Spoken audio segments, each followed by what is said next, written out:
Reading this morning is from Exodus 20, verses 1 through 7. Then God spoke all these words. I am the Lord your God, who brought you out of the land of Egypt, out of the house of slavery. You shall have no other gods before me. You shall not make for yourself an idol, whether in the form of anything that is in heaven above, or that is on the earth beneath, or that is in the water under the earth. You shall not bow down to them or worship them, for I, the Lord your God, am a jealous God, punishing the children for the iniquity of parents to the third and fourth generation of those who reject me, but showing steadfast love to the thousandth generation of those who love me and keep my commandments. You shall not make wrongful use of the name of the Lord your God, for the Lord will not acquit anyone who misuses his name.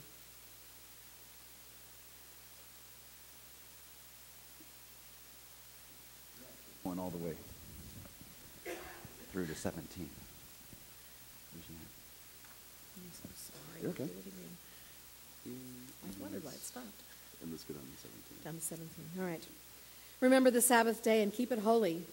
6 days you shall labor and do all your work. But the seventh day is a Sabbath to the Lord your God.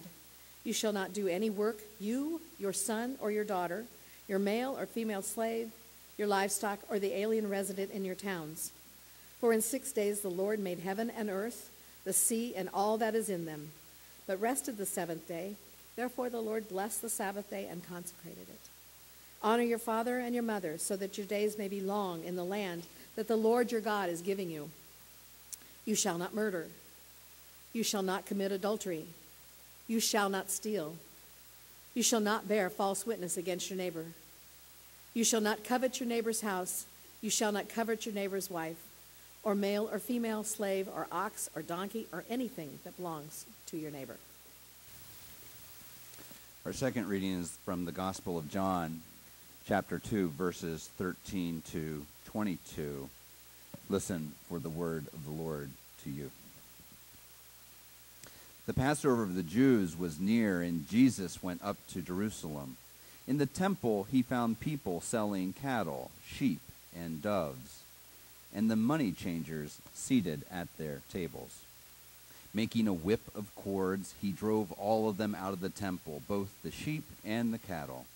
He also poured out the coins of the money changers and overturned their tables. He told those who were selling the doves, "Take these things out of here. Stop making my Father's house a marketplace." His disciples remembered that it was written, "Zeal for your house will consume me." The Jews then said to him, "What sign can you show us for doing this?" Jesus answered them, "Destroy this temple, and in 3 days I will raise it up." The Jews then said, "This temple has been under construction for 46 years, and you will raise it up in 3 days?" But he was speaking of the temple of his body.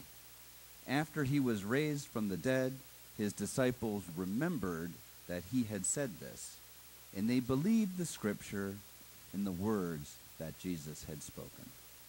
This has been the word of the Lord.